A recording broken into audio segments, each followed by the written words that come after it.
कि मोदी जी किस प्रकार से ड्रम बजाते थे। मोदी जी आज 56 इंची सीना चौड़ा करके वक्त आ गया है अपनी बात करने का। साहब ने जो करने का काम किया, हाथों में बेड़ियां लगा के, हथकड़ियाँ लगा के, जैसे लग रहा कौन गुनहगार हैं, कोई ये जुल्म करके आए, कोई अपराधी हैं। नमस्कार, मैं आरती। आप देखना शुरू कर चुके हैं निष्कर्ष भारत। देखिए, जिस तरह डोनाल्ड ट्रंप जो है वो भारतीयों को बेड़ियों में बंद करके अपने प्लेन से भारत भेज देते हैं और मोदी जी खामोश रहते हैं।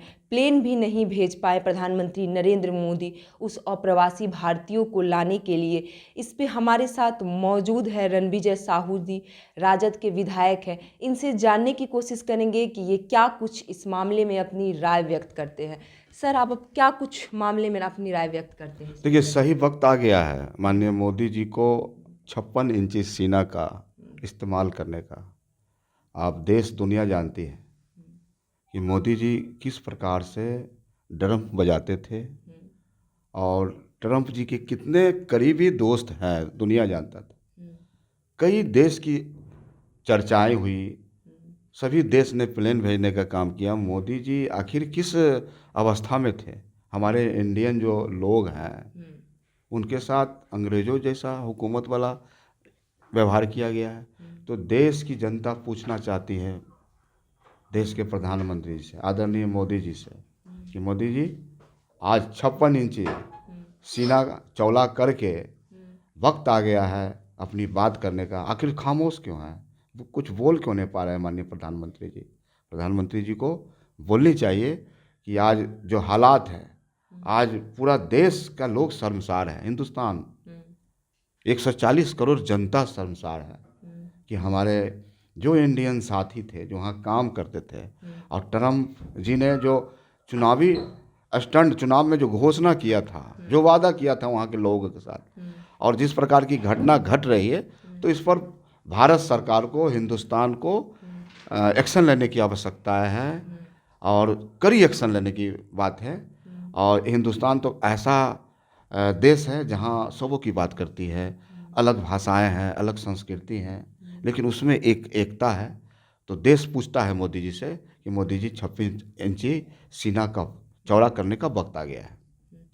मोदी जी का विदेश में डंका भी बजता है, फिर ऐसी क्यों स्थिति हो गई सर? अब तो देश की जनता पूछ रही है उनसे कि माननीय प्रधानमंत्री जी, विदेशों में डंका बजते हैं आपके नाम पर, ट्रंप साहब के लिए कालीन बिछाते हैं आप, ट्रंप साहब को आप हिंदुस्तान में घुमाते हैं साथ में आप, लेकिन जो हालात है इस हिंदुस्तान के साथ, जो उन्होंने ट्रंप साहब ने जो करने का काम किया, हाथों में बेड़ियां लगा के, हथकड़ियाँ लगा के, जैसे लग रहा कौन गुनहगार हैं, कोई ये जुल्म करके आए, कोई अपराधी हैं। तो देश शर्मसार है, देश शर्मसार है।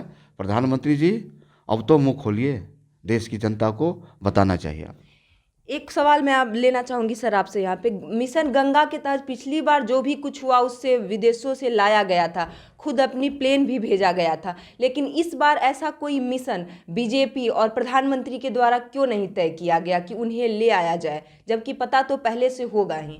तो अब सरकार गंभीर नहीं है, संवेदनशील नहीं है। ये आज 11 वर्षों से सरकार चला रहे हैं, ये लोग मस्त हैं। ये सब झूठ बोलने का पीएचडी किए हुए हैं।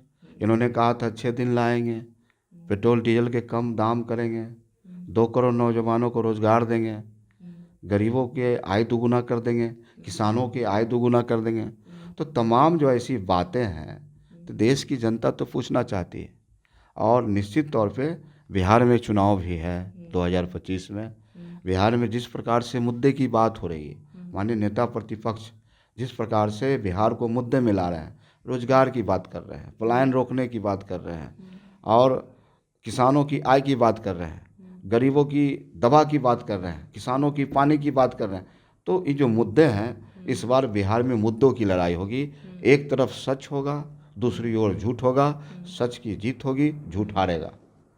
2025 में चुनाव होने वाला है सर, विधानसभा चुनाव आपने बोला, तो कुछ सवाल जो है मैं उन चीज़ों से भी ले लूँ कि आप लोगों की कैसी तैयारियां है, आरजेडी की कैसी तैयारियां है 2025 विधानसभा इलेक्शन को लेकर? देखिए, राष्ट्रीय जनता दल पूरी तरह से तैयार है, और मेरा एक विचार है, मेरा एक विजन है, हमारे पास एक नेता ही।